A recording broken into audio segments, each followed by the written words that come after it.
आप में से कई लोगों को पता होगा कि देश की सर्वोच्च न्यायालय और विविध राज्यों की उच्च न्यायालय, हाईकोर्ट और सुप्रीम कोर्ट की जो कार्रवाई होती है वो ऑनलाइन आप यूट्यूब चैनल के माध्यम से देख सकते हैं। कल सोमवार को ऐसी ही एक कार्रवाई के दौरान सुप्रीम कोर्ट की कई खंडपीठों में से एक जस्टिस बीवी नागरत्ना और जस्टिस सतीश चंद्र शर्मा की कोर्ट में एक महत्वपूर्ण केस आया। मामला था छत्तीसगढ़ के छिंदवाड़ा के रमेश बघेल का। 7 जनवरी को उनके पिताजी का देहांत हो गया, लेकिन अभी तक उनका शव मॉर्चरी में पड़ा हुआ है। रमेश बघेल के पिता हिंदू में से कन्वर्ट होकर क्रिश्चियन बन चुके थे और रमेश बघेल के ज़्यादातर परिजन भी क्रिश्चियन धर्म का पालन करते आए। और रमेश बघेल के पिता से पहले जिन परिजनों का देहांत हुआ उन सभी को गांव के कब्रिस्तान में दफन किया गया। छिंदवाड़ा में हिंदुओं के लिए, आदिजाति के लिए और क्रिश्चियन के लिए एक ही कब्रिस्तान है, लेकिन अलग अलग हिस्से में हर एक कम्युनिटी अपने अपने मृतदेह को दफन करती आई थी। रमेश बघेल के पिता के मामले में ये हुआ कि गांव के कुछ हिंदू युवाओं ने और कुछ ग्रामजनों ने रमेश बघेल के पिता को गांव के कब्रिस्तान में दफन होने से मना कर दिया और विरोध जताया। 7 तारीख को देहांत हुआ। अभी तक शव हॉस्पिटल की मॉर्चरी में शवघर में पड़ा हुआ है। रमेश बघेल ने सिस्टम के पास गुहार लगाई, लेकिन रिपोर्ट यही आया कि अगर गांव के कब्रिस्तान में दफनाने दिया जाएगा तो 2 समाजों के बीच में तनाव पैदा होने की आशंका है। इसलिए सुझाव दिया गया कि वहाँ से 20-25 किलोमीटर दूर किसी और गांव में जहाँ क्रिश्चियनों का अलग से कब्रिस्तान है, वहाँ पर उनकी दफन विधि की जाए। रमेश बघेल इसके लिए तैयार नहीं थे। उनकी जिद ये भी नहीं थी कि इसी कब्रिस्तान में उनके पिता को दफन किया जाए, लेकिन रमेश बघेल ने जब ये बताया कि वो अपनी ज़मीन में अपने पिता का दफन क्रिया करेंगे, तो ग्रामजनों ने वो भी मना कर दिया कि किसी भी क्रिश्चियन को इस गांव में ज़मीन आपकी हो या सरकारी हो दफन होने नहीं देंगे। मामला छत्तीसगढ़ हाईकोर्ट में गया। छत्तीसगढ़ हाईकोर्ट ने भी इसी बात को माना कि वहाँ से 20-25 किलोमीटर दूर कब्रिस्तान में जाकर दफन कर दिया जाए, ताकि गांव में 2 समाजों के बीच में तनाव पैदा न हो। अब कल सोमवार को ये मामला सुप्रीम कोर्ट में आया। सुप्रीम कोर्ट के न्यायमूर्ति नागरत्ना और न्यायमूर्ति सतीश चंद्र शर्मा ने सरकार की ओर से हाजिर सॉलिसिटर जनरल तुषार मेहता से तीखे सवाल किए। कोर्ट में जो बोला गया उस शब्द में आपको सुनाता हूँ। इंग्लिश में बोला गया, हिंदी में मैं आपको बता रहा हूँ कि कोर्ट ने कहा, किसी व्यक्ति को वो जहाँ चाहता है वहाँ दफन क्यों नहीं किया जा सकता। अभी तक सब मॉर्चरी में हमें यह कहते हुए काफ़ी दुख हो रहा है कि एक व्यक्ति को अपने पिता की अंतिम क्रिया के लिए सर्वोच्च न्यायालय में गुहार लगानी पड़े। उच्च न्यायालय और ग्राम पंचायत आदि संस्थाएं इस मामले की, इस समस्या का समाधान नहीं ढूंढ पाई। ये भी काफ़ी दुखदायक है। दोनों तरफ से दलीलें हुई और अगली सुनवाई अब कल बुधवार को सुप्रीम कोर्ट में इसी खंडपीठ में फिर से होगी। ये एक बड़ा मामला था। गुजरात के किसी प्रिंट मीडिया में, किसी न्यूज़पेपर में, किसी चैनल के अंदर इसका जिक्र नहीं है। बहुत सारी चीज़ें ऐसी होती है जो मीडिया में नहीं आती है, खासकर गुजरात में। आज की सुप्रीम कोर्ट की कार्रवाई देखो तो कांग्रेस के इमरान प्रतापगढ़ी के सामने गुजरात में जो एफआईआर दाखिल हुई थी उसके ऊपर सुप्रीम कोर्ट ने स्टे दिया है। ऐसे 2-3 मामले और हैं। एक केस में सुप्रीम कोर्ट ने ये कहा है कि एक सर के 9 केस में जब जमानत हो गई तो 10वें में आपने जमानत रोकी क्यों है। तो ये सारी चीज़ें जो हमारे इर्द गिर्द हो रही है, हमको जो सीधा इम्पैक्ट करती है, वो हमारे तक नहीं पहुंचती है। और कई चीज़ें ऐसी होती है कि हमें पता भी नहीं होता है कि हमारा काम सिस्टम के इस हिस्से के थ्रू भी हो सकता है। मिसाल के तौर पे सन 2000 के बाद में सुप्रीम कोर्ट ने केंद्र सरकार और राज्य सरकारों को एक मार्गदर्शिका दी थी कि जैसे देश में राष्ट्रीय स्तर पर नेशनल ह्यूमन राइट कमीशन है, इसी तरीके से हर एक राज्य में स्टेट लेवल का मानव अधिकार आयोग होना चाहिए। पिछले 18-19 साल से उसके बाद में गुजरात में भी मानव अधिकार आयोग की स्थापना की गई और वहाँ पे करीब 30-32 लोगों का स्टाफ काम कर रहा है। सालाना 5 करोड़ 5.5 करोड़ का बजट है। और ये जो मानव अधिकार आयोग है, ये हम सब के लिए, इसमें ऐसा नहीं होता कि बहुत बड़ी मैटर है तभी जाके मानव अधिकार आयोग सुनेगा, छोटी मैटर में नहीं सुनेगा। मानव अधिकार का लिस्ट बहुत लंबा है,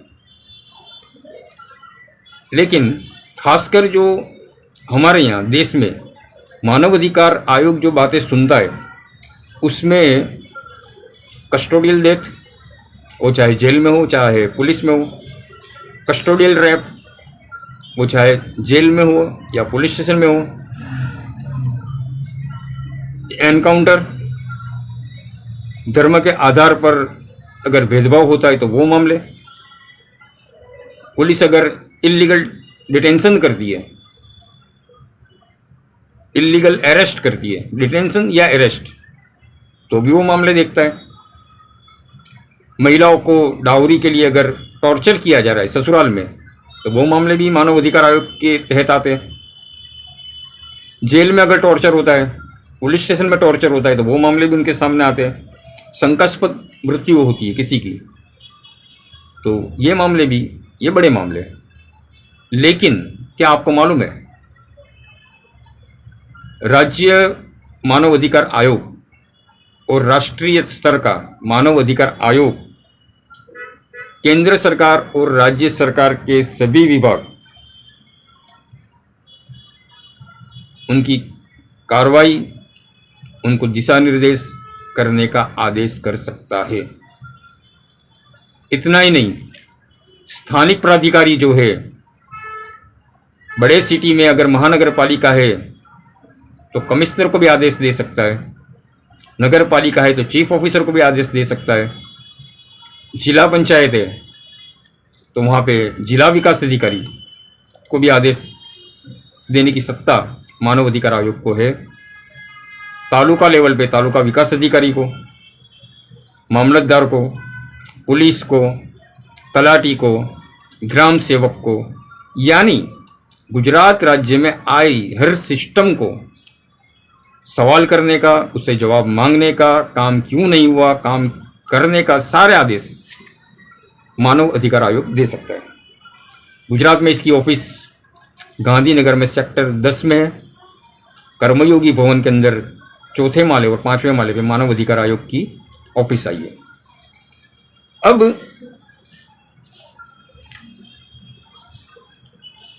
आपको क्या लगता है, आपके छोटे छोटे काम भी यहाँ होंगे? बिल्कुल होंगे। मान लो जैसे अहमदाबाद में होता है, डिस्क्रिमिनेशन कहाँ हो रहा है कि जहाँ आज ही अभी का जो लेटेस्ट रिपोर्ट है, अहमदाबाद महानगर पालिका ने बजट का एक बहुत बड़ा हिस्सा पॉश एरिया में खर्च कर डाला और काफ़ी कम हिस्सा जहाँ पे माइनॉरिटी बसते, जहाँ पे गरीब तबका रहता है, वहाँ पर काफ़ी कम हिस्सा खर्च किया। आज ही के न्यूज़पेपर के अंदर ही सुबह में ये मैसेज, ये न्यूज़ मैंने पढ़ी। अगर मान लो जुहापुरा में या जमालपुर में या दरियापुर में या भरूच में, सूरत में, किसी जगह पे कम दबाव से पानी आ रहा है, आप सबसे पहले क्या करोगे? ज़्यादा से ज़्यादा आप अपने कॉर्पोरेटर को, काउंसिलर को बोलोगे। अगर उससे मसला हल नहीं होता है, आप वार्ड इंस्पेक्टर के पास जाओगे। वहाँ पे मसला हल नहीं हुआ, आप उसको ऊपर जोनल ऑफिसर के पास जाओगे। वहाँ से आप डेप्यूटी कमिश्नर के पास जाओगे। वहाँ से आप कमिश्नर के पास जाओगे। और कई मरतबा तो काउंसिलर ये बोल देते हैं कि हाँ, सरकार हमारी नहीं है, बॉडी हमारी नहीं है, हम क्या कर सकते हैं, भाजपा की बॉडी है, हम कांग्रेस के, और हाथ ऊंचे कर देते हैं। कई मरतबा काउंसिलर, आपने देखा होगा ना, लेटर आपने सोशल मीडिया में घूमते हुए देखे होंगे कि फलां जगह पे रोड बनाने के लिए, रिकारपेट करने के लिए मैं भलामण कर रहा हूँ, यहाँ पे पानी की गटर डालने के लिए, पानी की गटर साफ करने के लिए मैं भलामण कर रहा हूँ। अरे भाई, काउंसिलर जो होते हैं वो पूरी महानगर पालिका का बजट पास करते हैं। कहाँ खर्च करना है, कहाँ नहीं करना है, वो डिसाइड करने का काम काउंसिलर का है। सारे काउंसिलर मिलकर तय करते हैं। और काम करने वाले जो कर्मचारी है, कमिश्नर से लेकर के सफाई कामदार तक, वो सारे तो नौकर है आपके। आपको भलामण करने की जरूरत कहाँ है? आपको ऑर्डर करना है। आप सीधा सीधा वार्ड इंस्पेक्टर से बोलिए कि भाई इसमें काम क्यों नहीं हुआ। जो भी वहाँ पे वार्ड में इंस्पेक्टर है उससे मिलिए। फ़ोन पे काम होना चाहिए। उसके बदले आप लेटर लिख रहे हो कि भलामण मेरी है। उसके बाद में जब रिकारपेट होता है तो स्थानीय की जनता उस काउंसिलर के फुलहार भी कर रही है, उसका सम्मान कर रही है। क्यों भाई? ये तो बेसिक है। आप टैक्स दे रहे हो। महानगर पालिका के प्रति आपकी ड्यूटी ये है कि जो भी टैक्स देना है वो आप दे रहे हो। उसके बदले में आपको अपने एरिया में रास्ता मिलना चाहिए, पक्की सड़क मिलनी चाहिए, आपको पूरे शुद्ध पानी मिलना चाहिए, पीने के लायक पानी मिलना चाहिए, आपके यहाँ पे गटर साफ होनी चाहिए, आपके यहाँ सफाई कामदार आके आपके पूरे एरिया की सफाई करनी चाहिए। अगर मच्छर पैदा हो चुके हैं चौमासे की सीजन में या तो ऐसे, तो वहाँ पे जंतुनाशक दवा का छिड़काव होना चाहिए। ये सारी चीज़ें तो ड्यूटी, आपका अधिकार है। आपका अधिकार अगर आपके काउंसिलर के थ्रू कंप्लीट हो रहा है तो क्या आप उसका सम्मान करोगे? भाई ये तो इनकी ड्यूटी थी। काउंसिलर की भी ड्यूटी नहीं थी, वो कर्मचारियों की थी। काउंसिलर उन कर्मचारियों का बॉस है। वो भलामण क्यों कर रहा है? भलामण नहीं करनी होती है, सीधे सीधे ऑर्डर करना होता है कि ये काम करो। उनकी ड्यूटी है, वो पगार ले रहे हैं। कॉन्ट्रैक्टर जो है सफाई कामदार, सफाई के लिए कॉन्ट्रैक्टर पैसा वसूल रहे हैं। सफाई नहीं हो रही तो कॉन्ट्रैक्टर को पकड़ो। कॉन्ट्रैक्टर फिर भी काम नहीं करा, उसको डिलिस्ट करो, ब्लैकलिस्ट कर दो उसको। जाके कमिश्नर को बोलो कि देखो काम नहीं हुआ है। पैसा जिस चीज़ के लिए खर्च किया जा रहा है वो पैसा हकीकत में, वो पैसा खर्च करने के बाद में वहाँ पे काम नहीं हो रहा है तो पैसा तो रोकोगे ना आप। तो ये क्यों नहीं रोक रहे हो? अगर ऐसे कोई काम होते हैं और आपका काम फिर भी, चलो मान लो कि आपकी बुराई काउंसिलर से, सारे वार्ड इंस्पेक्टर से कोई आपका काम नहीं कर रहा है, तो आपको कुछ नहीं करना है। एक लेटर आप राज्य मानव अधिकार आयोग को लिख दीजिए जिसमें सूचना दीजिए कि ये जगह पे मैं रह रहा हूँ, ये जगह का प्रॉब्लम है, मेरे यहाँ रास्ता नहीं बना है, इतने दिनों से खड्डा है। आप वहाँ पे लेटर लिखोगे, आपका काम हो जाएगा। आपके यहाँ कम पानी से दबाव आ रहा है, कम दबाव से पानी आ रहा है, आप एक लेटर लिख दो। आपके यहाँ स्कूल, सरकारी स्कूल के अंदर टीचर नहीं है, मानव अधिकारी आयोग को बोल दो। ये सब काम होंगे आपके। लेकिन ये सिस्टम का हमें पता ही नहीं है। अब चलो, आपने बोला या ना बोला, लेकिन न्यूज़पेपर में आया। कई मरतबा आपने पढ़ा होगा ना, न्यूज़पेपर में सब चीज़ें आती है। तो न्यूज़पेपर में आने के बाद में होता क्या है? क्या होता है ऐसा? कई मरतबा आपने देखा होगा कि न्यूज़पेपर बाद में भी अपडेट देता है कि हमने इस दिन को ये सूचना, हमने यहाँ पे ये न्यूज़ हमने रखी थी, उसके बाद में तंत्र ने ये काम किया। तो वो काम कैसे होता है? कई मसले ऐसे हैं कि गुजरात स्टेट मानव अधिकार आयोग सुओ मोटो मैटर लेता है, जो न्यूज़पेपर में छपता है उसके ऊपर भी कार्रवाई करता है। अभी जब मैं ये रिकॉर्ड करना मैंने शुरू किया, उससे पहले मैंने चेक किया कि अभी तक आज की तारीख में गुजरात मानव अधिकार आयोग के पास कितने केस पेंडिंग है? 2576 केस आए थे, 2317 केस उसमें से सॉल्व हो गए और अभी 259 केस बाकी है। अभी पेंडिंग जो है केस, उसमें 350 नागरिकों की फरियाद है, 153 मैटर ऐसी है जो आयोग ने खुद सुओ मोटो ली है और 98 कस्टोडियल डेथ के मामले अभी भी तय नहीं हुए। अब मैं आपको मिसाल बताता हूँ, 3-4 मैंने ऐसे एग्जाम्पल निकाले हैं कि जिसमें किस तरह से काम होता है। पालनपुर में एक अश्विन कारिया करके है, सोशल एक्टिविस्ट है। थराद के सांबा गांव में पानी की किल्लत हो रही थी, तो सरकार वहाँ पे पानी का टैंकर भेजती थी, तो एक टैंकर में पानी सबको मिलता नहीं था। अगस्त 2021 में उन्होंने मानव अधिकार आयोग में लेटर लिखा। उसके बाद में क्या हुआ, आयोग ने सिस्टम में पता किया कि सब काम कौन करता है, कैसे होगा। 2021 में जब ये फरियाद हुई, अगस्त 2021 में, फाइनल रिपोर्ट आया जून 2022 में।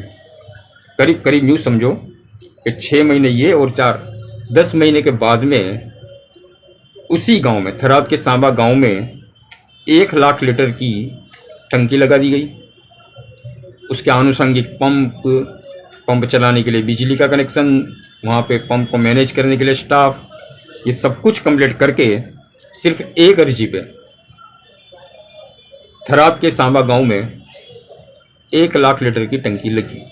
उससे पहले वो नहीं थी। गांधीधाम के महेंद्र सिंह जाडेजा, इन्होंने गांधीधाम नगर पालिका कम दबाव से पानी देती है, ये फरियाद मानवाधिकार आयोग में डाली। 3 दिन के अंदर, ये 2021 की बात है, गांधीधाम नगर पालिका ने रिपोर्ट किया कि ये जो पानी के लाइनों के अंदर कुछ चौकअप हो गया था, उसको तुरंत रिपेयर किया गया है और अब पूरे गांधीधाम में फुल फोर्स में पानी दिया जा रहा है। सुरेंद्र नगर के सुनील भाई गोविंद भाई राठौड़, ये भी सोशल वर्कर थे। 2021 में उन्होंने एक एप्लीकेशन मानव अधिकार आयोग में डाली। एक आंगनवाड़ी कार्यकर्ता महिला, कोरोना की वजह से उनका देहांत हो गया था और सरकार ने जो सहाय देने का ऐलान किया था, वो सहाय 2021 तक इस महिला के परिजनों को नहीं मिली थी।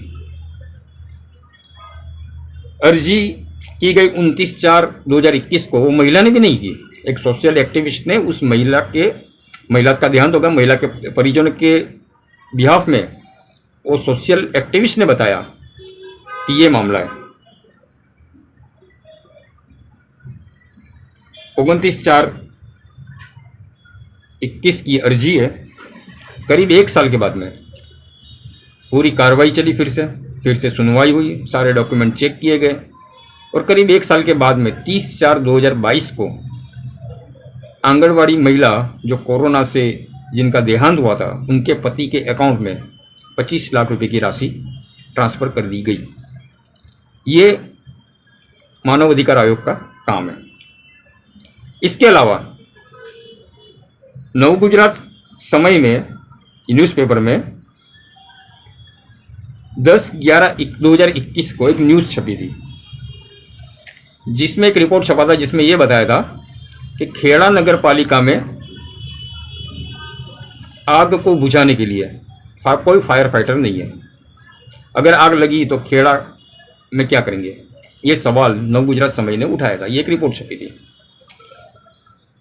10/11/2021 की रिपोर्ट है। आयोग ने संज्ञान लिया, सुओ मोटो किया, जितने भी जो भी एजेंसीज थी उनसे जवाब मांगा, रिपोर्ट मांगा और 13/10/2022 को खेड़ा में फायर फाइटर की व्यवस्था हो गई। संदेश में एक रिपोर्ट छपा था 24/9/2021 को स्मशान, बारिश का मौसम था और स्मशान में ताड़पत्री लगाकर अंतिम क्रिया, अंतिम विधि हो रही थी। उसका फोटो डाला था और रिपोर्ट डाला था कि स्मशान खुला है और स्मशान में जो सुविधाएं होनी चाहिए वो नहीं है। 3 महीने के अंदर 3 महीने, 1 साल और 3 महीने में संदेश के रिपोर्ट के आधार पर आयोग ने जो संज्ञान लिया और सुओ मोटो किया, स्मशान बना दिया गया। दिव्य भास्कर में 12/9/2022 को एक रिपोर्ट छपी थी कि अंबाजी माता का जो मंदिर है उसकी गटरें पिछले 3 महीने से लगातार उसका पानी बाहर आ रहा है और कोई सुनवाई नहीं हो रही है। सिस्टम को कई मरतबा फरियाद की गई लेकिन अभी तक ये प्रॉब्लम का सॉल्यूशन नहीं आया। मानव अधिकार आयोग ने उसी दिन सुओ मोटो किया और इसे अर्जेंट मैटर बताकर सिस्टम को आदेश दिए। अगले 2 दिन में अंबाजी माता मंदिर विस्तार की सारी गटरें साफ हो गई और वहाँ पे वो पानी बाहर निकलना बंद हो गया। राजस्थान पत्रिका में 19/10/2021 को एक खबर छपी थी जिसमें बताया गया था कि एक महिला को पेड़ से बांधकर मारा गया। उसके बाद में वो किसी मामले के अंदर पिटाई हुई, पेड़ से बांध दिया गया और महिला को बंधक बनाकर उसकी पिटाई हुई। 10 से ये मामला था 19/10/21 का। आयोग ने संज्ञान में लिया और उसके बाद में 10/1/2022 को करीब 3 महीने के अंदर, 3-4 महीने के अंदर पुलिस ने कोर्ट में चार्जशीट भी दायर कर दी और 12/9/22 को महिला को 50,000 रुपये की सहायता दी गई। यानी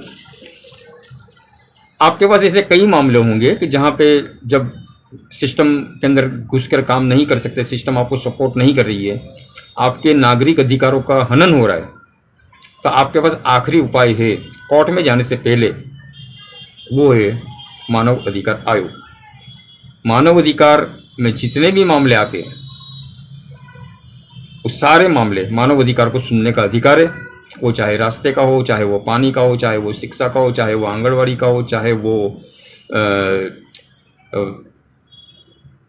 मतलब में आपको कोई भी सुविधा नहीं मिलती हो, एक नागरिक, एक इंसान को जो सुविधा मिलनी चाहिए, इसके लिए जो एजेंसी तय कर दी गई है, वो एजेंसी अगर आपको सुविधा नहीं दे रही है तो उसका मामला आप मानव अधिकार आयोग में ले जा सकते हो।